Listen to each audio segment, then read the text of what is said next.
नमस्कार भी कर लेंगे साहब। हरि ओम जगदम्बा राजराजेश्वरी देवी नमः। हरि ओम ओम रक्षा विधानम, रक्षा विधान के लिए हाथ उल्टे हाथ में दमा हाथ में लेंगे। हरि ओम सुपारी निकाल लेंगे, ऐसे ढक लेंगे, राइट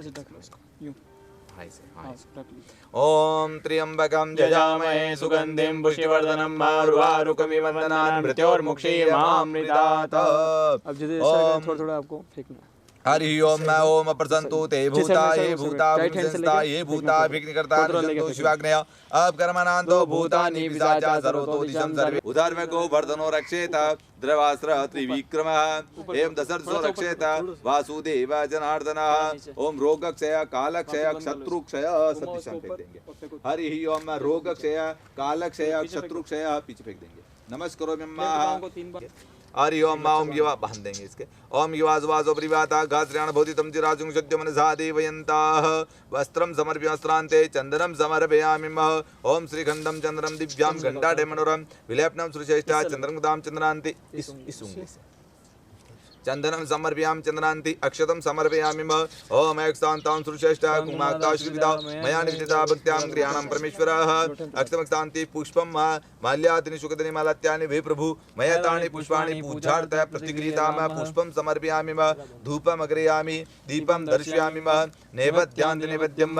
ओम नाभ्यासीदन्तरिषगों वैष्णव देवो समर्थतया पृथिव्यां भूमिदृशा श्रोत्रादः लोकां मे कल्पयन् नैवेद्यान्ति नैवेद्यम्। आचमनं ताम्बूलं पुंगिफलं नागुलदयुक्तं एलादिचूर्णयुक्तं ताम्बूलं प्रतिगृहीताम हिरण्यदक्षिणायां समर्पयामि। नमस्कारोमि नमस्कार भी कर लेंगे। गंगा मैया का ध्यान करेंगे। ओम गंगा सिंधु सरस्वती च यमुना गोदावरी नर्मदा कावेरी सरयू महेंद्र तनया चरमणवते वेदिका क्षिप्रा वेत्रवती तथा सुवर्णदे ज्ञाता गया गल्लिका पूर्णा पूर्णतरा समुद्र सहिता कुर्वन्तु नो मंगलम्। ओम बम वरुणाय नमः बम वरुणाय नमः बम वरुणाय नमः बम वरुणाय नमः बम वरुणाय नमः। अंकुश ऐसे अंकुश ओम अंकुश मुद्रिकायां सूर्यमंडलम ध्यान ऐसे घुमाएंगे उसकी। ओम अंकुश मुद्रिकायां सूर्यमंडलम ध्यायेतः। हरि ओम मत्स्य ऐसे इस प्रकार मत्स्य मुद्रिका ऐसे बना। हाँ ओम मत्स्य मुद्रिकायां प्रक्षेप्तः। ओम कौर्म मुद्रिका ऐसे घुमाएंगे। कौर्म मुद्रिकायां धेनु मुद्रिकायां प्रक्षेप्तः इस प्रकार धेनु मुद्रिका। नमस्कारो अम्मा नमस्कार भी कर लेंगे साहब। अब सब जगह से छींटे लगा देंगे इसको पान को। हाँ पान से हरि हाँ बराबर। हरि ओम ओम अपवित्र पवित्रो वा सर्वाव संगत विवाया संभ्रेत पुंडरीकाक्ष सभायां व्यम्यत्र शुचिः। नमस्कारो अम्मा नमस्कार भी कर लेंगे साहब। हरि ओम अब आप गणपति जी भगवान का ध्यान करेंगे। ओम गणानन्त्वा गणपतिगुं हवामहे प्रियानन्त्वा प्रियपतिगुं हवामहे निधिनन्त्वा निधिपतिगुं हवामहे वसो मम अहमजा निगर्धमात्मजा गर्भदम् श्रीमन्महागणाधिपते नमः। हरि ओम स्नानम समर्प्य इससे स्नान करा देंगे। ओम स्नानम समर्प्याम पाद्याम अर्घ्यम जलम स्नानम समर्प्याम स्नानान्गते पंचामृत स्नानम इससे पंचामृत से। ओम पंचानद्यः सरस्वतीमभियन्ते सरस्वती तु पञ्चदासो देशेत्पव सरितः पंचामृत स्नानं समर्पयामि पंचामृत स्नानान्गते शुद्धोग्लं स्नानं समर्पयामि। ओम शुद्धबाला सरशुद्धबालो मणिमालस्याद्विना श्वेता श्वेताक्षो वरुणस्ते रुद्राय पशुपति कर्णाजामालिप्ता रुद्राणवो रूपाः पार्जन्याः शुद्धोग्लं स्नानं समर्पयामि स्नानान्गते। हरि ओम वस्त्रं समर्पयामि। ओम युवासवासो परिवाता गाज्राण भौतितं चिराजुं सिद्ध्यमनसा देवयन्ताः वस्त्रं समस्तान्ति चन्दनं समर्पयामि। ओम श्रीखण्डं चन्दनं दिव्यां गण्डाढ्य मनोरम विलेपनं सुश्रेष्ठा चन्दनं कृतां चन्द्रान्ति अक्षतं समर्पयामि। ओम एक्सान्ति पुष्पं धूपमग्रयामि दीपं दर्शयामि नैवेद्यान्ति नैवेद्यं। ओम नाभ्यासीदन्तरिषगों वैष्णव देवो समृद्धतया पृथिव्यां भूमिदृशा श्रोत्रादः लोकां मे कल्पयन् नैवेद्यान्ति नैवेद्यं। आचमनं ताम्बूफलं पुंगिफलं नागफलदयुक्तं एलादिचूर्णयुक्तं ताम्बूलं प्रतिगृहीतां ऋतुफलं समर्पयामि। हिरण्यदक्षिणायां दक्षिणा भी चढ़ाएंगे। नमस्कारो अम्मा नमस्कार भी कर लेंगे साहब। हरि ओम गणपति जी भगवान का ध्यान करेंगे। ओम विघ्नेश्वराय वरदाय सुरप्रियाय लंबोदराय सकलाय जगद्विदाय नागाननाय श्रुतियाग्नविभूषिताय गौरी सुदाय गणनाथ नमो नमस्ते। श्रीमन्महागणाधिपतये नमः। लाभ शुभ सहितो रिद्धि सिद्धि सहितो विराजमानो भव। ये इनको दे दो ताकि वो गणपति की स्थापना वहाँ विराजमान है, वहाँ चला दे, गणपति जी के वहाँ चला दे। हरि ओम। हाथ में अक्षत ले लेंगे आप, चावल लेंगे। हरि ओम। मातेश्वरी जगदम्बा का ध्यान करेंगे। हरि ओम। ओम अम्बे अम्बिके अम्बालिके नमः। कम्पिलवासनिं नमः। ओम गौरै नमः, पद्माय नमः, सच्चै नमः, मेधाय नमः, सावित्र्यै नमः, विजयाय नमः, जयाय नमः, देवसेनाय नमः, स्वधाय नमः, स्वाहाय नमः, मात्रेभ्यो नमः, लोकमात्रेभ्यो नमः, घृते नमः, पुष्टे नमः, तुष्टे नमः। ओम आत्मकुलदेवी नमः। आव्यामि स्थापयामि पूजयामि मा। स्नान करा देंगे। ओम स्नानं समर्पयामि स्नानान् कृते पाद्यम् अर्घ्यं जलम्। स्नानं समर्पयामि स्नानान् कृते पञ्चामृत स्नानं। ओम पंचानद्यः सरस्वतीमपि यन्ति सरस्वती तु पञ्चदा सोदेशेद्भव सरिता। पञ्चामृत स्नानं समर्पयामि स्नानान् कृते शुद्धोग्लं स्नानं समर्पयामि। ओम शुद्धबाला सर्वशुद्धबाला मणिमालस्ते श्वेताक्षोर्णुते रुद्राय पशुपतिः कर्णाजामालिप्ता रुद्राणवो रूपः पार्जन्यः। शुद्धोग्लं स्नानं समर्पयामि स्नानान् कृते। हरिः ओम। गन्धक्षतपुष्पं समर्पयामि, धूपम् अग्रयामि, दीपं दर्शयामि, नैवेद्यान्ति नैवेद्यं। ओम नाभ्यासीदन्तरिक्षगो शेषणो द्यौः समर्वर्तता पृथिव्यां भूमि दिशा श्रोत्रा तथा लोकायन्नः। हरि ओम। नैवेद्यान्ति नैवेद्यं शर्करा खण्डखाद्यानि दक्षिकृतानि च आहारं भक्ष्यभोजं नैवेद्यं प्रतिक्रियताम। नैवेद्यान्ति नैवेद्यं आचमनं ताम्बूलं पुंगीफलं नागवलयदलयुक्तम् एलादिचूर्णयुक्तं ताम्बूलं प्रतिगृहीताम। हिरण्यदक्षिणायां दक्षिणा भी चढ़ाएंगे। हिरण्यदक्षिणायां समर्पयामि। नमस्कारोमि नमस्कार। हाँ ये चला दो।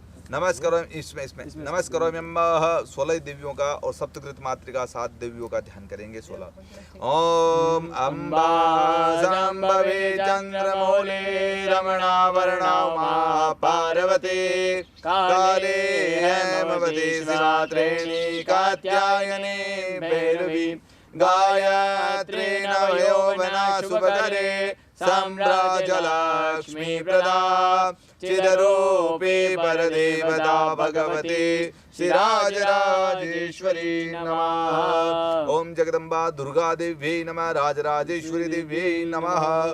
पीठस्थान स्थाप्येत। इनको देंगे। देवो जातिमुनानि विशन्नः। ओम ब्रह्मादित्याय नमः। ओम इमं देवा सपत्नगं सपत्वं महते क्षत्राय महते जशाय महते जानराजेन्द्रियाय इन्द्रियाय इमं मसे पुत्रमसे विषेक सोमोऽस्माकं ब्राह्मणं गुं राजा। ओम सोमाय नमः। ओम भौमाय नमः। बुधस्वाग्ने नमः। ओम गुरुवे नमः। ओम शुक्राय नमः। शनिश्चराय नमः। रावहे नमः। केतवे नमः। ओम आदित्यादि नवग्रह देवता अधिदेवता प्रत्यादिदेवता पंचलोकपाल देवता सप्तऋषभ्य नमः। आव्यामि स्थापयामि पूजयामि। स्नान करा देंगे साहब। ओम स्नानं समर्पयामि स्नानान् कृते पाद्यम् अर्घ्यं जलं स्नानं समर्पयामि। स्नानं समर्प्य स्नानान्ते वस्त्रं समर्पयामि। ओम युवासवासोपरिवादा गाज्राण भवति तं चिराजुं शक्तिमनसा देवेन्ता वस्त्रं समरस्तान्ति वस्त्र। ओम युवासवासोपरिवादा गाज्राण भवति तं चिराजुं शक्तिमनसा देवेन्ता वस्त्रं समरस्तान्ति चन्दनं समर्पयामि।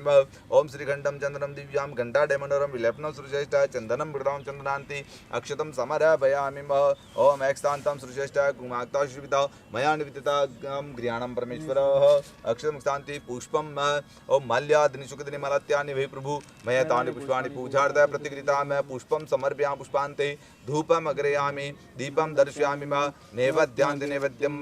ओम नाभ्यासीदन्तरिक्षगं शेषणो द्यौः समृत्ता पद्भ्यां भूमि दिशा श्रोत्रा तथा लोकाकल्पयन्नः। नैवेद्यान्ति नैवेद्यं। ओम शर्करा खण्डखाद्यानि दीक्षीकृतानि च आरम्भक्ष भोजं नैवेद्यं प्रतिगृहीतामि। नैवेद्यं समर्पयामि मह ओम क्रोधवर्तनान् कृते जत्पुर्गेण विका देवा जतिके वसन्तो शासीदात्म ग्रीष्म ईदम सर्वतभिः ओम क्रोधवर्तनान् कृते ताम्बूलं पुंगिफलं नागफलदलयुक्तं एलादिचूर्णयुक्तं ताम्बूलं प्रतिगृहीतामा हिरण्यदक्षिणायां दक्षिण चढ़ाओ। नमस्करोमि मैं नमस्कार भी कर लेंगे साहब। ओम नादित्यादि नवग्रह भगवान का ध्यान करेंगे।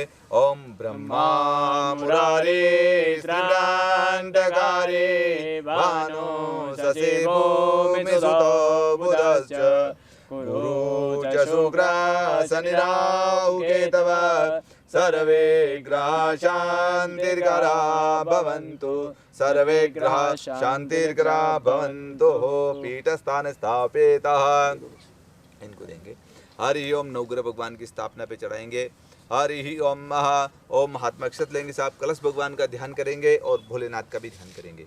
हरि ओम ओम श्रीमन महागणाधिपते नमः नमः। ओम त्र्यंबकं जजामहे सुगंधिं पुष्टि स्नान करा देंगे। ओम स्नानं समर्पयामि स्नानान् कृते पाद्यम् अर्घ्यं जलं स्नानं समर्पयामि मह स्नानं समर्पयामि स्नानान् कृते वस्त्रान् कृते। हरि ओम ओम युवास वासो परिवादा गाजराण भौतिकं चिराजं सिद्धिं जा देवेंत दो वस्त्र चढ़ाएंगे। ओम वस्त्रं समरस्तान्ति चंदनं समर्पयामि मह ओम श्रीखंडं चंदनं दिव्यां गंडाढ्य मनोरम विलेपनं सुरश्रेष्ठा चंदनं ग्राम चंदनान्ति अक्षतं समर्पयामि मह ओम एकस्तान्तं सुरश्रेष्ठा गुमाक्ता शुभिता मया निवेदिता भक्त्यां क्रियाणां परमेश्वर अक्षतान्ति पुष्प ओम माल्यादिनि शुकदिनि माला। हरि ओम पितृश्वर देवताभ्यो नमः। स्नानं समर्पयामि स्नानान् कृते पाद्यम् अर्घ्यं जलं स्नानं समर्पयामि।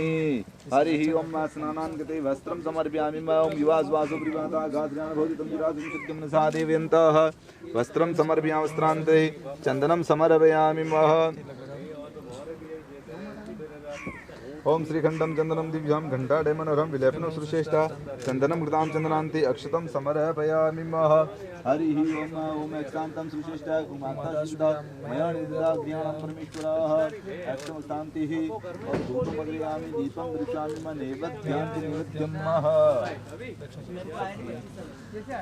हरि ओम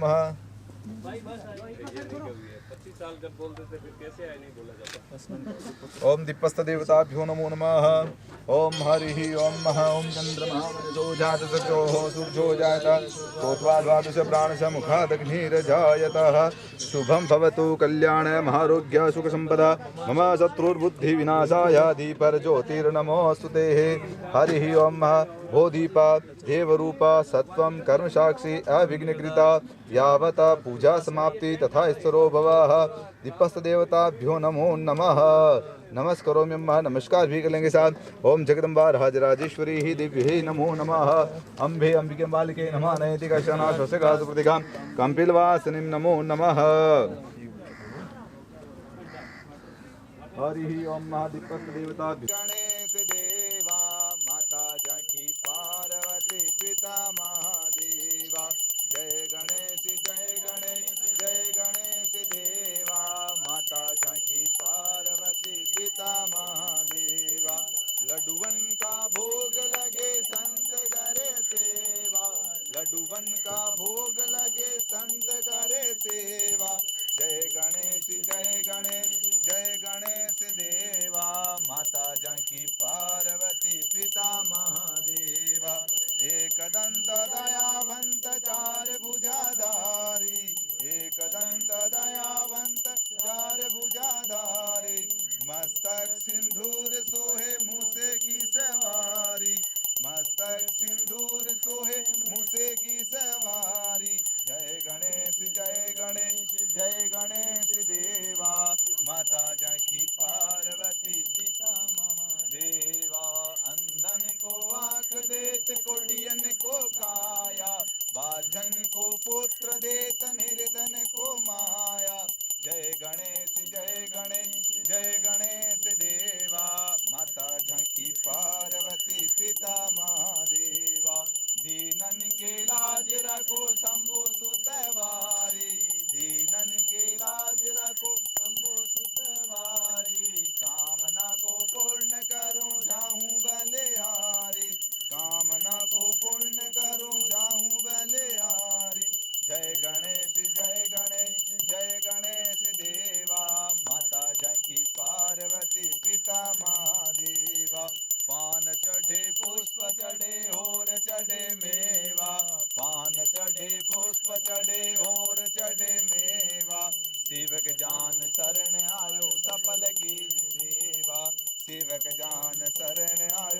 फल की सेवा। जय गणेश जय गणेश जय गणेश देवा। माता जानकी पार्वती पिता महादेवा। शीतलीकरणं ओम द्यौः शान्तिरन्तरिक्षं शान्ति पृथिवी शान्तिरापः शान्ति लोकदय शान्ति वनस्पति शान्ति ऋषिर्देवाः शान्ति ब्रह्म शान्ति सर्वभूम शान्ति शान्तिरेव शान्ति। ऐसे घुमाएंगे एक बार। शांति सुगम शांतिर्भवन्तु। हाँ से हाँ हरि ओम। थोड़ा जलूदा थोड़ा इधर डाल देंगे। हरि ओम। फिर छांटा लगे नीर का पाप जाए शरीर का। हरि ओम देवता अभिवंदनम। हरि ओम सुख शांतिर्भवन्तो हो। आज हरि ओम आरती लेंगे। ओम जय ओम श्रीमन महागणाधिपति नमो नमः। हरि ओम। ओम जग्नेन जग्निमय जंत देवास्तानि धर्माणि प्रपन्यासन्नाते हनाकं महिमानः सच्यंत्र जत्र पूर्वे साध्याः सन्ति देवाः। ओम राजाधिराजाय प्रसह्ये साहिने नमो वयं वैष्णवाय कुर्महे। समे कामान् कामकामाय मह्यं कामेश्वरो वैष्णवो ददातु।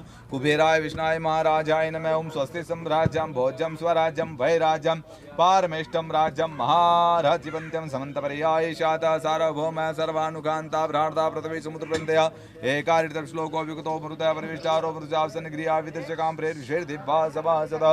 ओम एकदन्ताय विद्महे वक्रतुण्डाय धीमहि तन्नो दन्ती प्रचोदयात्। महालक्ष्मी च विद्महे विष्णुपत्न्याय च धीमहि तन्नो महालक्ष्मी प्रचोदयात्।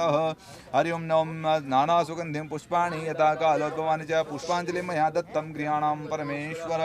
सुमन सुगन्धित सुमनयुता सुमन सुगंधि सुजान पुष्पांजलि अर्पण करूं स्वीकार करूं भगवान। मंत्र पुष्पांजलि समर्पयामि। नमस्कारोमि नमस्कार भी करेंगे साहब। ओम जगदम्बा राज राजेश्वरी नमः। गणपति महाराज की जय। महालक्ष्मी माता की जय। भागवत महारानी की जय।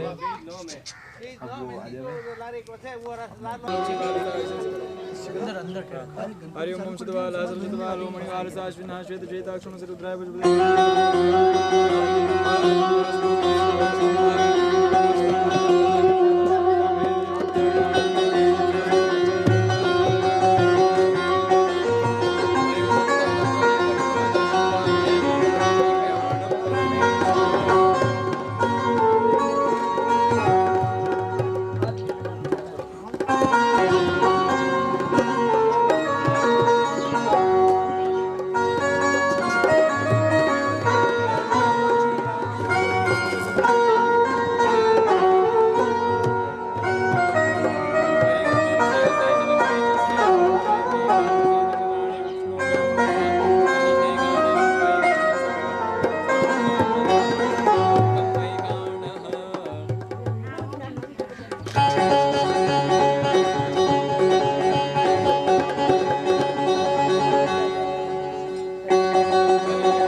वक्रतुंड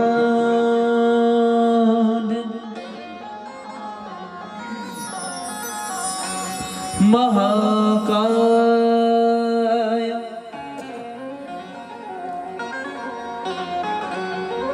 वक्रतुंड अमृत यहाँ पर हुए थे। मेरा अहोभाग्य कि मैं गजानन शर्मा का नाम ले रही हूँ। इस समारोह में जैसलमेर के महारावल जी श्री ब्रजराज सिंह ने भी अपना पूर्ण सहयोग दिया। इसके बाद दिनांक 6/4/99 को मूल सागर में आयोजित विशाल 56 भोग के ये सहयोगी भी रहे। जैसलमेर में वर्ष 1992 में द्वितीय पीठाधीश्वर श्री कल्याण राय जी महाराज इंदौर नाथद्वारा भी पधारे थे। यहाँ की वैष्णवों की सभा में आप श्री ने शब्द नहीं निकल रहे मेरे कि आपने वचनामृत भी दिए थे हमें। वचनामृत भी आपके यहाँ पर हुए थे। जैसलमेर में केतकी का फूल, बहुत सुंदर परिभाषा है इसकी। अगर केतकी के फूल की अगर किसी ने सुना हो तो वो रोमांच तो उसके हृदय में अभी से आ जाएगा। जैसलमेर के राजसी, सही कहा, जैसलमेर के राजसी बाग बड़ा बाग में प्रवेश करते हुए सुहागिन ने कुएं के पास केतकी का पौधा लगा हुआ था। यह केतकी का फूल 12 वर्षों में एक बार ही आता है। जब फूल आता है तब यहाँ के महारावल उस फूल को नाथद्वारा भावपूर्वक श्री नाथ जी की सेवा में पधारने हेतु भेजते हैं। इस फूल के खिलने पे जो ध्वनि सुनाई देती है, श्री मूलराज जी जिन्होंने मूल सागर में कुएं, बाग बगीचे व तालाब बनवाए थे, उन्हीं की प्रेरणा व प्रभाव से नगर में संभ्रांत परिवार श्री वल्लभ संप्रदाय के अनुयायी होकर दीक्षित हुए हैं। ये जो ध्वनि सुनाई देती है, इसके आगे मैं अगर लाइन अपनी तरफ से जोड़ दूं तो वह तोप के जैसे एक विस्फोट द्वारा जैसी सुनाई देती है, वो ध्वनि हमें अच्छी भी बहुत लगती है। जैसलमेर में धर्म सभा, जैसलमेर महारावल श्री अमर सिंह जी 1716 और 1758 विक्रम संवत ने बड़ा बाग में एक धर्म सभा का आयोजन किया था। आज मैंने उस चौकी के दर्शन भी किए हैं उस पुस्तक में, जिसमें श्री हरिराय महाप्रभु ने धर्म प्रेमी सरदारों तथा जनता को नाम संबंध की तुलसी की कंठी दी और ब्रह्म संबंध करवाया। इसी कारण आज भी जैसलमेर के भाटी सरदार तथा यहाँ के वैष्णव आपसे मिलते समय जय श्री कृष्ण कहते हैं और यही परंपरा हम आज तक निभाते आ रहे हैं। इस सभा स्थल पर बनी यह चौकी जेत बांध पर आज भी बना हुआ है और शायद मैंने दर्शन किया तो शिवजी का मंदिर, हमारे प्रथम वैष्णव का मंदिर भी वहीं पर बना हुआ है। कहते हैं कि यह ओटला श्री हरिराय जी के विराजने के लिए निर्मित किया गया था। श्री मूलराज जी के निवेदन पर ही परम वैष्णव शंभुजी व्यास खिमनौर से ही श्री हरिराय महाप्रभु के गुरु श्री गोकुलनाथ जी के चरण पादुका और गिरधारी जी का स्वरूप अपने सिर पर पधरा कर जैसलमेर आए थे, जो आज भी मंदिर पैलेस जैसलमेर में विराज रहे हैं और चरण पादुका श्री गोविंदसर में है। श्री गोविंदसर चरण चौकी का प्रथम प्राकट्य उत्सव चैत्र शुक्ल प्रतिपदा संवत 2066 दिनांक 27/3/2010 शुक्रवार के दिन किया गया था। इस अवसर पर द्वितीय पीठाधीश्वर इंदौर नाथद्वारा श्री वागाधीश जी बाबा पधारे थे। जैसलमेर के चारों पुष्टि मार्गीय मंदिरों के स्वरूप के साथ यहाँ के महारावल श्री ब्रजराज सिंह जी की भी सवारी साथ में थी। मैं इसे पढ़ रही हूँ और रोमांच और मेरे रोम खड़े हो रहे हैं। काश हम भी उस समय होते और ये दर्शन कर पाते, लेकिन ऐसे भाग्य हमारे कहाँ हैं। वल्लभ कुल संप्रदाय अनुयायी किशनगढ़ की राजकुमारी, जिनका विवाह जैसलमेर के महारावल श्री मूलराज जी के साथ हुआ था, दोनों ही मारवाड़ के हैं क्योंकि अजमेर किशनगढ़ वही है शायद, की पावन प्रेरणा यह फल जैसलमेर रियासत को मिला। श्रीमद् भागवत कथा मूल सागर तुलसी गौशाला स्थान को ये समर्पित पत्र भेंट किया है सुशील कुमार पुरोहित बिस्सा, हमारे जैसलमेर के आसनी रोड से। पत्र बहुत सुंदर लिखा है। मैं आपकी तह दिल से इस व्यासपीठ से आपका अभिनंदन व स्वागत करती हूँ इस पत्र और इस ज्ञान के लिए। अब इसके साथ हमारा अधरम मधुरम आप सभी इसके साथ अधरम मधुरम।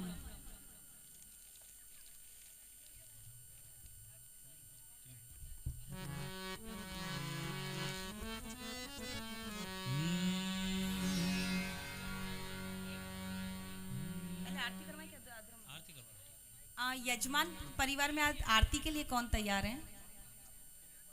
मुख्य यजमान आजाद भाटिया, आप जहां कहीं भी आवाज सुन रहे हो तो आरती के लिए आप आ जाएं। अपने यथास्थान पे खड़े हो जाएं।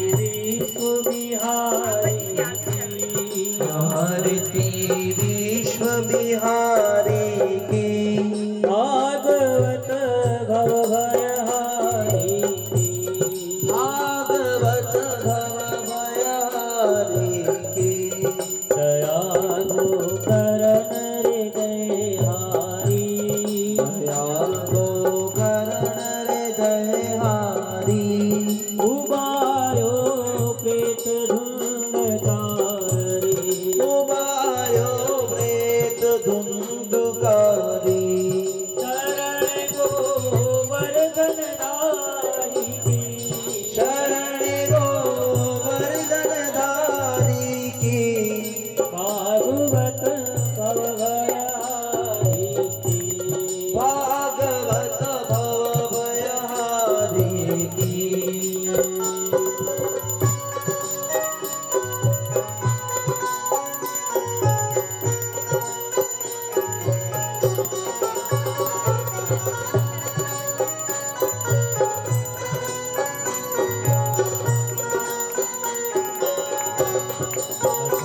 कली कलिमल की हरणी, कली कलिमल की हरणी, कली कलिमल की हरणी, तथा कली कलिमल की हरणी, व्यास मुनि सोनक सोवरणी, व्यास मुनि सोनक सोवरणी, शरण गोवर्धन धारी की, शरण गोवर्धन धारी की, भागवत भव भयहारी की, भागवत भव भयहारी की।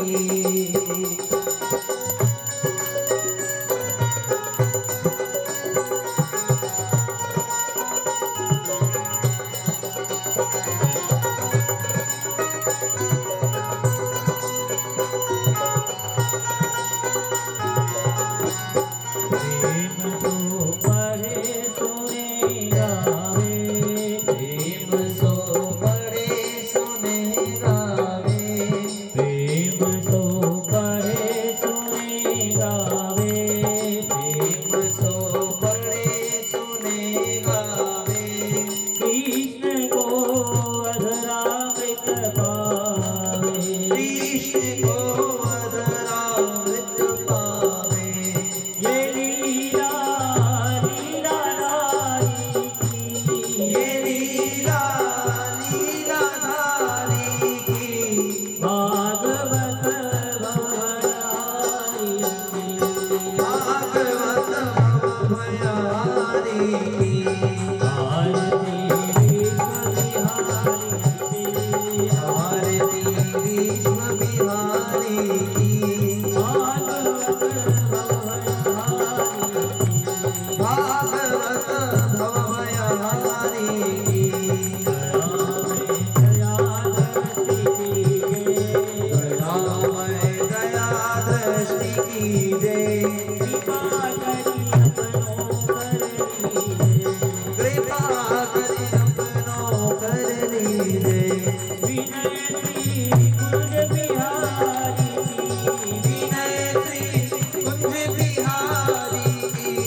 विश्राम दिवस है और आज के बाद पता नहीं हम कब कहाँ मिलें, ये ठाकुर ने तय कर रखा होगा।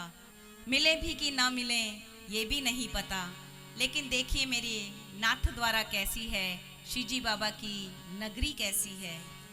वो नाथुवास की गौशाला, वो नाथुवास की गौशाला, वो दूध की घागर और ग्वाला, अखाड़ों का कुश्ती और जोर, चले भांग ठंडाई का दौर, झरझर झरझर गिरता झरना, नाव मनोरथ पानी भरना, कृष्ण जन्म पर तोप छूटना, कृष्ण जन्म पर तोप छूटना और अन्नकूट पर भात लूटना। वो होली की मीठी गाली, वो होली की मीठी गाली, गाय खेखरा और दिवाली, गाय खेखरा और दिवाली। दुनिया सारी घूम के आया, ऐसा तीरथ कहीं ना पाया, दुनिया सारी घूम के आया, ऐसा तीरथ कहीं ना पाया। नगर ये सबसे निराला, यहाँ खेलता मेरा नंद का लाला, यहाँ खेलता मेरा नंद का लाला। ऐसा मेरा नाथ द्वारा, ऐसा मेरा नाथ द्वारा। श्री वल्लभ विठ्ठल गिरधारी। श्री वल्लभ विठ्ठल गिरधारी, श्री यमुना जी की बलिहारी। श्री वल्लभ विठ्ठल गिरधारी, श्री यमुना जी की बलिहारी। श्री वल्लभ विठ्ठल गिरधारी, श्री यमुना जी की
की जय।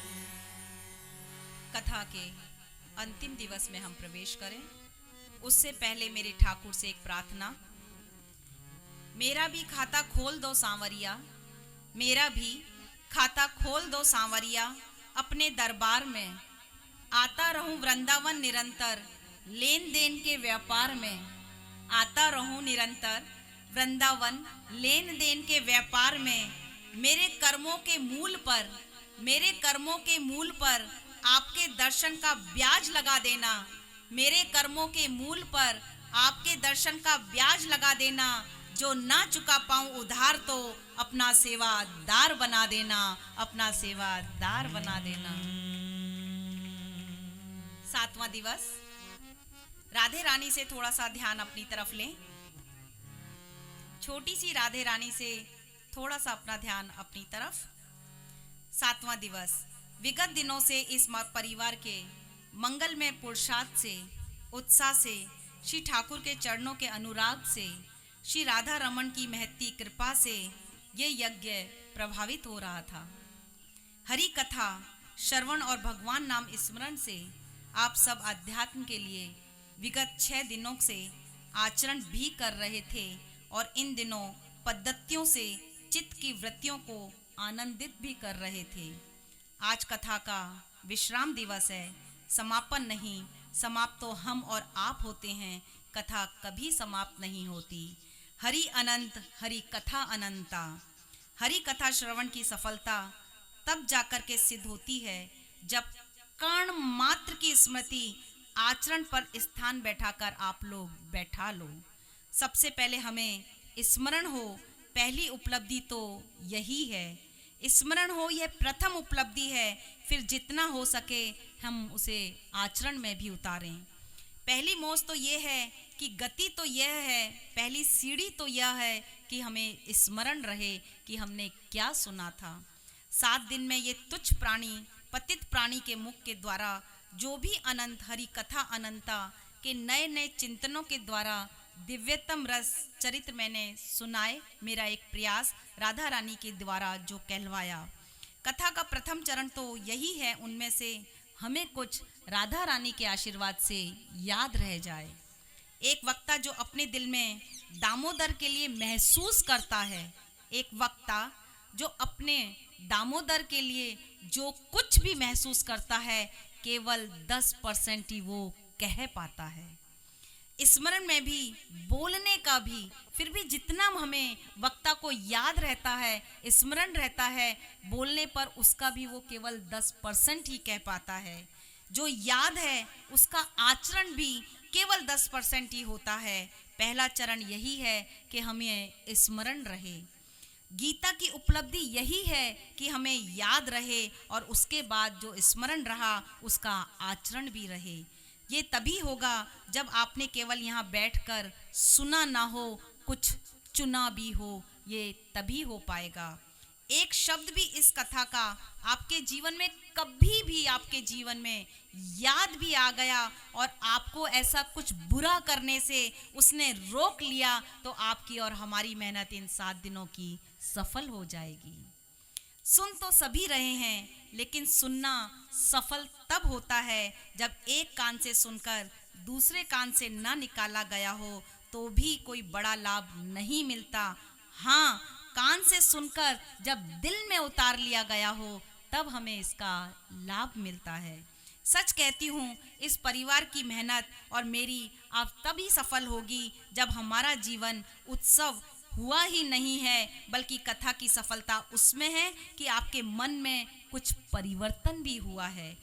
अब आपको 6 दिन पश्चात कुछ ऐसा प्रतीत होने लगा हो कि आध्यात्म में आप एक सीढ़ी ऊपर चढ़े हैं या आध्यात्म में ठाकुर जी हमारे एक सीढ़ी नीचे उतरे हैं। इन 6 दिनों में कहीं ना कहीं ये चीज़ आपको महसूस होनी चाहिए कि आध्यात्म में आप उन लोगों ने एक सीढ़ी ऊपर कदम रखा है कि मेरा ठाकुर आपकी तरफ बढ़कर एक कदम नीचे आया है।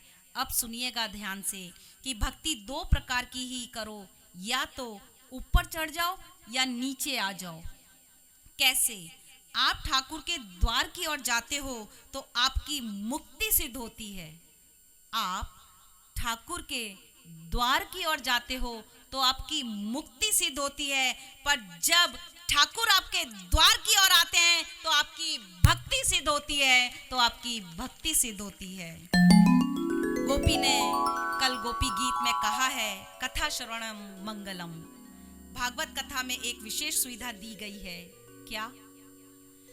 कुछ भी जीवन में नहीं किया, आपने अध्यात्म के विषय में कुछ भी जीवन में नहीं किया, तो गोपी कहती है अगर सुन भी लिया तो तुम्हारा काम बन सकता है। आपको कथा सुनते कुछ मेरे लगाए हुए इस बगीचे में से आपने कुछ फूल चुन भी लिए और जीवन में कुछ आचरण कर लिया तो आपका उसका स्वाद मिलेगा आपको, और आपके जीवन में वह उत्सव बन जाएगा। आचरण स्वाद देता है, श्रवण और आचरण का जीवन में संबंध है। आप कथा का यह प्रसाद लेकर जरूर पधारें। यह बैठक अंतिम नहीं, कथा अंतिम नहीं, आज आपकी और हमारी इस यात्रा की बैठक अंतिम है। बैठक की अंतिम है, यात्रा की अंतिम नहीं है। इसके बाद बस अब जो आपके बाहर चल रहा था अब वो आपके अंदर चलना चाहिए, इसका मुझे पूरा विश्वास है। अब कथा में प्रवेश करें। कल रुक्मणी विवाह के बाद ठाकुर जी द्वारिका में पहुंचे हैं और श्री ठाकुर जी द्वारिका में लीला उत्सव मना रहे हैं, और इन लीला उत्सवों में विभिन्न पीठ है। जैसे द्वारिका कृष्ण की योग पीठ है, द्वारिका कृष्ण की योग पीठ है, मथुरा कृष्ण की तत्व पीठ है, हस्तिनापुर कृष्ण की कर्म पीठ है, और श्री वृंदावन कृष्ण की रस पीठ है, और इसीलिए रस लेने के लिए हम वृंदावन जाते हैं। द्वारिका योगेश्वर की योग पीठ है। रुक्मणी जी आज बैठी हैं वहां पर। आज रुक्मणी जी से श्री कृष्ण का पहला संवाद है। उस पर टेढ़ी टांग वाले ने टेढ़ा ही बोल दिया। बोले, हे प्रिय, तू बुरा तो नहीं मानेगी अगर तुझसे मैं कुछ पूछूं तो? हाँ हाँ पूछो, क्या पूछना चाहते हो स्वामी? ये बता कि तूने मुझे चिट्ठी लिखकर भेजी थी, तू किसी तनाव में या अवसाद में तो नहीं थी, या किसी इम्प्रेशन के कारण तो नहीं आ गई थी, किससे प्रभावित तो नहीं हुई थी? तूने अपने पूरे होश हवास में तो चिट्ठी लिखी थी। मैं कल की ही बात को आगे बढ़ा रही हूँ। रुक्मणी जी सोच रही हैं कि कान्हा, मेरा पति मुझसे पहले दिन ये पूछ रहा है कि बताओ तुमने हमसे ब्याह क्यों किया, तेरी बुद्धि तो ठीक है ना? रुक्मणी बोली, आप ऐसे क्यों बोलते हो कान्हा? कान्हा बोला, नहीं नहीं, अरे क्योंकि मुझे समझ नहीं आ रहा, तेरी शादी तो शिशुपाल से हो रही थी और तूने मुझे क्यों बुलाया? खैर मैं तो तुझे ले ही आता, ये मेरा स्वभाव है कि मुझे जो भी बुलाता है मैं चला आता हूँ, मैं चला आता हूँ। रुक्मणी जी ने सोचा, मेरा पति आज बड़ा इतरा रहा है। ठाकुर बोले, प्रिय, मेरी शिशुपाल से तुलना तो कर। अब देखो, ये तुलना के पीछे भी उद्देश्य है ठाकुर का, वो बिना मतलब कोई भी कार्य नहीं करते। रुक्मणी ने सोचा, आज मेरा पति मुझसे अपनी प्रशंसा सुनना चाहता है। तो ठाकुर बोले, तू बुरा ना सोचना, पर कहाँ मैं और कहाँ वो? लोग भले ही कहते हैं द्वारिकाधीश, लेकिन द्वारिका के राजा तो उग्रसेन हैं, मैं तो नौकर हूँ। कहाँ वो राजा और कहाँ मैं नौकर? तूने नौकर से ब्याह किया है, तू रानी तो बनेगी नहीं, और उससे करती तो रानी बनती।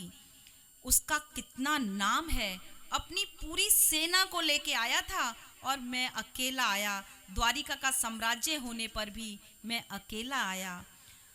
उसका कितना यश है, और मेरा तो बचपन से ही नाम खराब है, बचपन से ही लोग मोए चोट्टा कहवे हैं। आज ठाकुर जी क्यों ये बात कर रहे हैं? आज ठाकुर जी ये बात कहकर अपने पार्षद जय की जय जयकार कर रहे हैं इस बहाने से। उसको देख कितना सुंदर है, क्या सजा है दूल्हा, और मैं पसीने में जनानी रथ में जनानी बना हुआ, छोरी बना हुआ बैठा था। मैं तेरा हरण कर रहा था ना, उस समय मेरी निगाह अपने कॉम्पिटिटर अपने दूल्हे पे पड़ी थी। मैं कालो कलूटो, वो कैसो गोरो चिट्टो, लोग कहवे कालो है, शाम है, लोग मोए टेढ़ो कारो चोटो, पता नहीं काका कहवे। मोए एक बात समझ में ना आई, तू वाकू छोड़कर मुझे क्यों पकड़ लीनो है। मोई ये बात पल्ले नहीं पड़ रही, या वास्ते पूछ रही हूँ कि तूने मुझको चिट्ठी लिखी तो कहीं दबाव में तो ना लिखी। कन्हैया अपने प्रभाव में लगातार करे जा रहे थे और वो देख ही नहीं रहे थे कि रुक्मणी का ताप बढ़ रहा था। ठाकुर ऐसा क्यों कह रहे हैं? ताप इतना बढ़ा कि हमारी रुक्मणी जी बेहोश हो गई। सोच रही हैं जाके चक्कर में पड़कर सबरो खानदान को छोड़कर आई। आज वो मुझसे पूछ रहे हो है तूने शादी क्यों की। ये सोच कर रुक्मणी जी चक्कर खा के बेहोश हो गई हैं। अब ठाकुर के होश उड़े, चिल्लाए अरे अरे कोई पानी लाओ, पीतांबर से पंखा करने लगे। थोड़ी देर में रुक्मणी जी को होश आया तो बोली हैं, का बोल रहे थे कि मैं दबाव में तो नहीं थी, मैं अवसाद में तो नहीं थी।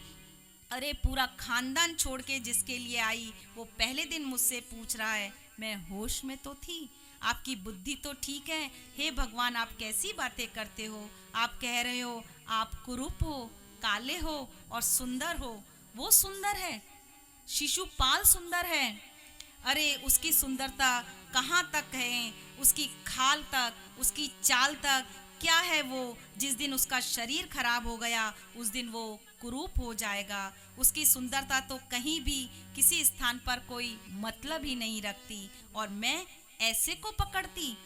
हे सुंदरातीत, आपको छोड़ देती जिसकी सुंदरता अखंड है। आज ये पति पत्नी का संवाद हमारी भागवत गीता में बताया गया है।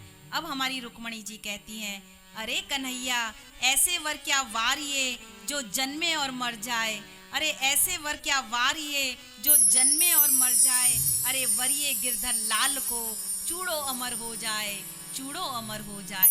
और इसीलिए हमारी ऐसे वर को क्या वरू,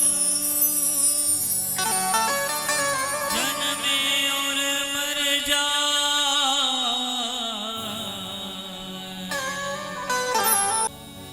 जन्मे और मर जाए।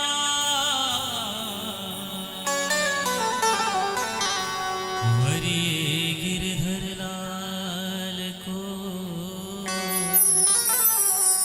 मेरो छुड़लो अमर होए जा।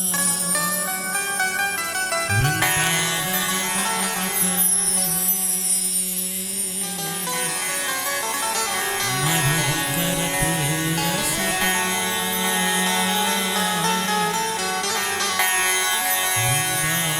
वृंदावन मन मकरंद है, मधुर करत रसता। दुल्हन प्यारी राधिका, भूले श्याम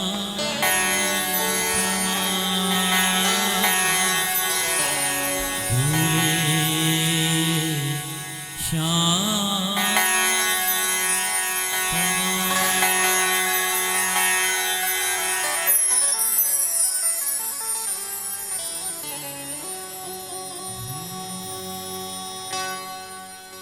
जिसके 3 बाल भी सफेद हुए तो चिंता हुई, और मेरे ठाकुर को बिना बाल के भी खड़ा कर दो तो भी वो कितना सुंदर लगता है।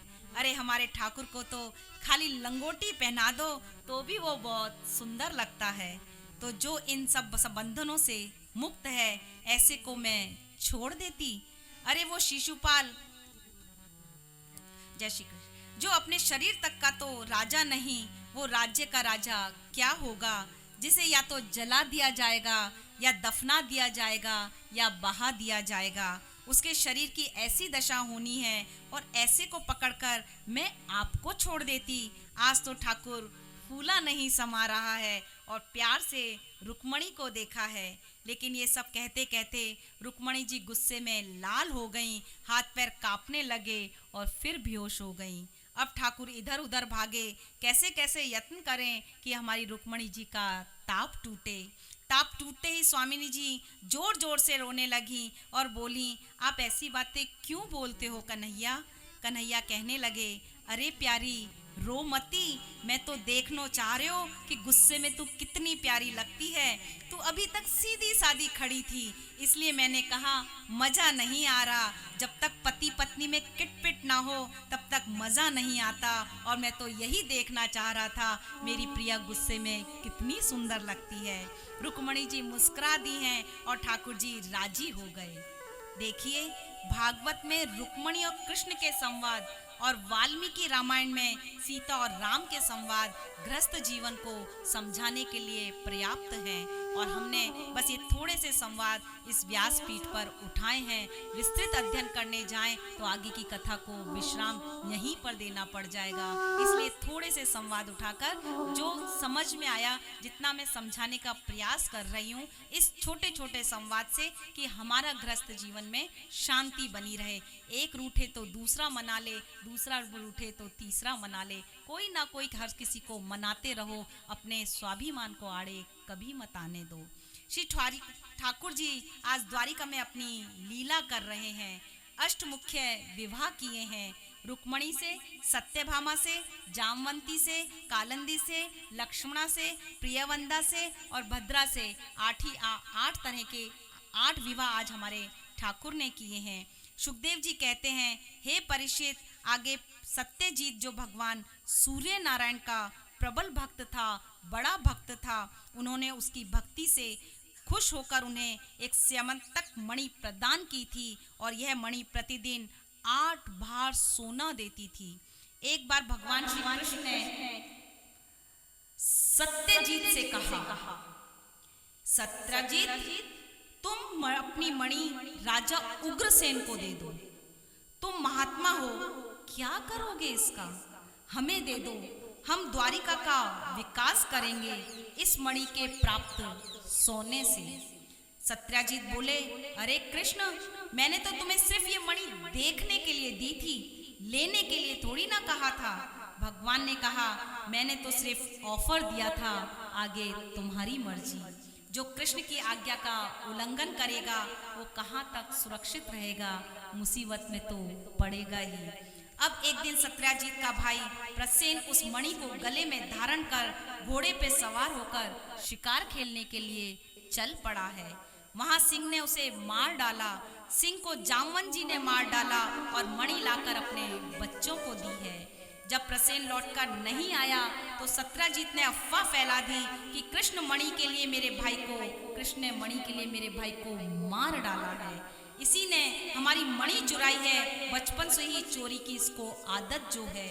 मतलब आज अपने ही लोगों ने उंगली उठा दी, जिसकी वजह से सत्यजीत सुरक्षित था, जिसकी वजह से द्वारिका का राज्य सुरक्षित था, जिसकी वजह से जरासंध से वह सुरक्षित था।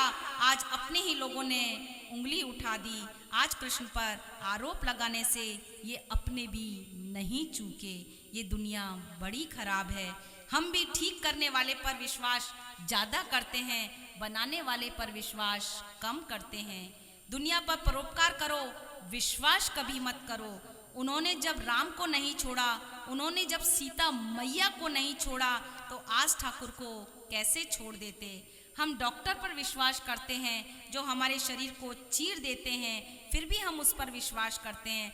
अरे हम ड्राइवर पर विश्वास करते हैं, ड्राइवर गाड़ी चला रहा है और हम पीछे सोते हुए आ रहे हैं, लेकिन सोते जाते हैं और उस पर विश्वास नहीं करते जिसने हमें बनाया है।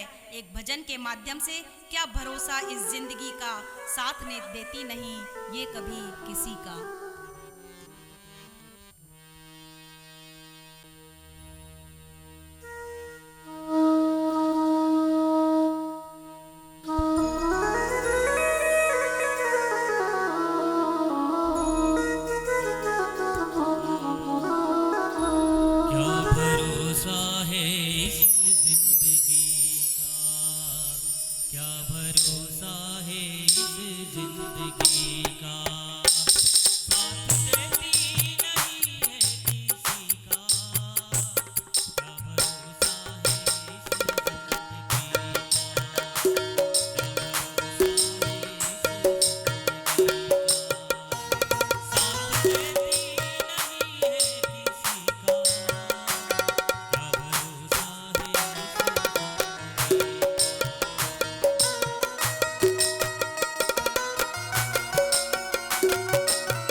पल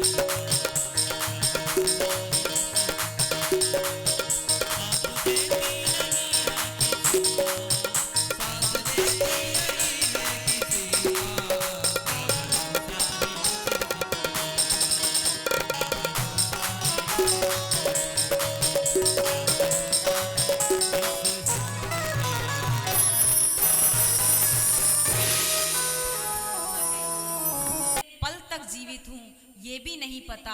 अरे कितने सेकंड के 100वें हिस्से का भी हमें नहीं पता। कैसे? क्योंकि आजकल साइलेंट अटैक बहुत ज़्यादा आ रहे हैं, हमें पता ही नहीं पड़ता कौन सा अटैक कब आ गया है और इंसान सोता का सोता रह जाता है। तो इसीलिए जो कुछ करना है हमें इसी पल में करना है। जिनको बचाकर ठाकुर जी द्वारिका लाया, आज उसी ने उनके ऊपर उंगली उठा दी है। जब कृष्ण के कानों में ये बात पहुंची कि चोरी के कलंक का टीका आज मेरे सिर पर फिर लग गया है, तब भगवान श्री कृष्ण द्वारिका से कसम खाकर निकले कि अब तो मणि वापस लेकर ही आऊंगा। और कृष्ण मणि को खोजते खोजते जंगल में गए हैं। तो पहले प्रसेन व उसका घोड़ा मरा हुआ मिला, फिर सिंह के पैरों के निशान दिखे, तो सिंह के पैरों के चिन्ह देखते हुए आगे बढ़े तो रीछ के पैरों के निशान दिखाई दिए। तो वो एक पैरों के निशान एक गुफा की ओर जा रहे थे।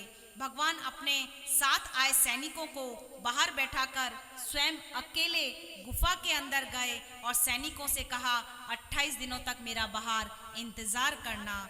गुफा में अंदर गए तो देखा जामवंती जी उस मणि से खेल रही थी।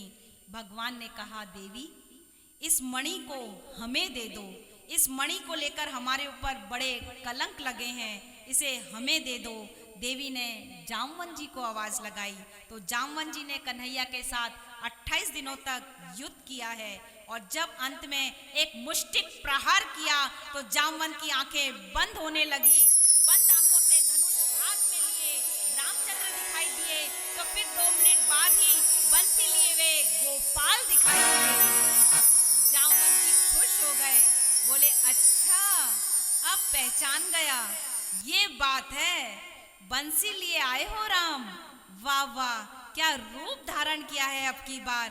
पहले इतनी मर्यादा में थे कि सीधे सीधे देखने से भी डर लगता था, अब तो देखकर ऐसा मन में आ रहा है आपको गोदी में बैठाऊं, आलिंगन करूं, उछाल उछाल कर खिलाऊं, हृदय से लगाऊं, लाड़ लड़ाऊं और प्यार से माखन और मिश्री खिलाऊं। अरे ऐसी माधुर्य, ऐसा रूप लावण्य आपकी, चलो अब तो पहचान हो गई हमारी और आपकी। देखो जब तक जानते नहीं थे तब तक तो लात घूंसे मारे जा रहे थे। ये मलयुद्ध क्यों हुआ, इसके पीछे क्या कारण था? रामावतार में राम व कुंभकर्ण का युद्ध कौशल को देखकर जामवंत जी प्रभावित हुए थे। जामवंत जी कुंभकर्ण के विषय में हनुमान जी से पूछते हैं, भाई तुमने तो कभी हमें इस जानवर के विषय में वर्णन नहीं किया। तो हनुमान जी भी कहते हैं मैंने भी इसे लंका में नहीं देखा था। क्यों? क्योंकि कुंभकर्ण सो रहे थे, इसलिए हनुमान जी ने भी उसे नहीं देखा था। एक रावण, एक विभीषण और एक कुंभकर्ण, तीनों अलग अलग वैरायटी के ये तीनों ही भाई आज सामने जब आए तो जामवंत जी ने प्रश्न उठाया। तो महाराज राम जी के युद्ध कौशल से प्रभावित होकर जामवंत जी की उस समय इच्छा हुई, हम प्रभु ये देखना चाहते हैं कि आप में कितना बल है। तो राम जी ने कहा देखो जामवंत जी, इस जन्म में तो नहीं लेकिन कृष्ण जन्म में ये तुम्हारी इच्छा मैं जरूर पूरी करूंगा। जामवंत जी ने ठाकुर को पहचान कर बोले अच्छा ठाकुर ये सब ठीक है, मैं मणि तो दे दूंगा आपको, लेकिन मेरी भी एक शर्त है। क्या शर्त है? मणि तो ले जाओ पर दहेज में ले जाओ। मेरी बेटी जामवंती उससे विवाह करो तो ये मणि मैं आपको दूं। ठाकुर बोले अभी अभी तो कल ही तो मेरी शादी हुई है, रुक्मणी से मैं ब्याह करके आया हूँ। अब जामवंत जी ने कहा तो ये कोई आपका राम अवतार थोड़े है जो एक ही ब्याह करनो है, अब तो तुम्हारी जितनी मर्जी कन्हैया उतनी शादी करो और जामवंती को अपनी पत्नी बना लो। ठाकुर मणि के साथ जामवंती को लेकर लौटे हैं। देखो दुख सबके जीवन में उपस्थित होता है, लेकिन उसके बाद भी व्यक्ति यदि सद्मार्ग को नहीं छोड़ता ना, तो उसके जीवन में जब सुख आता है तो दो गुना होकर आता है। एक कृष्ण एक मणि लेने के लिए गए थे, हमारे श्री कृष्ण एक मणि को लेने गए, लेकिन जब लेकर आए हैं तो दो दो मणि को लेकर आए हैं। एक स्यमंतक मणि को और दूसरी जामवंती मणि को लेकर आए हैं। द्वारिकापुरी जाकर सत्यजीत को राज्यसभा में बुलाकर उसे मणि दी तो उसे बड़ी ग्लानि हुई। ओहो मुझसे बड़ी गलती हो गई, हमारा रिश्ता अब खराब हो जाएगा। अब किसी राजा से रिश्ता खराब हो जाए तो जीना ही मुश्किल हो जाएगा। सत्यजीत के भी एक बेटी थी जिसका नाम सत्यभामा था। सत्यभामा जी का विवाह कृष्ण के साथ आज फिर करा दिया। एक बार पुनः ठाकुर हमारे विवाह का सेहरा बांध कर आए हैं। इसीलिए हम जब श्री जी बाबा के दर्शन करते हैं तो आए दिन उन्हें सेहरा बंधे हुए देखते हैं, क्योंकि ठाकुर जी शादी पे शादी दूल्हे बने रहते हैं और सेहरा धारण करते रहते हैं। भाई सत्यजीत खुश हो गए, अब तो ठाकुर जी दामाद हो गए, अब तो हमारी मर्जी जो हम करें। लेकिन प्रायश्चित करके सत्यजीत ने अपनी बेटी सत्यभामा और मणि दोनों श्री कृष्ण को आज दे दी हैं। ये मणि कृष्ण ने पुनः उन्हें दे दी और कहा, बस आप इससे निकला हुआ सोना द्वारिका को दे देना।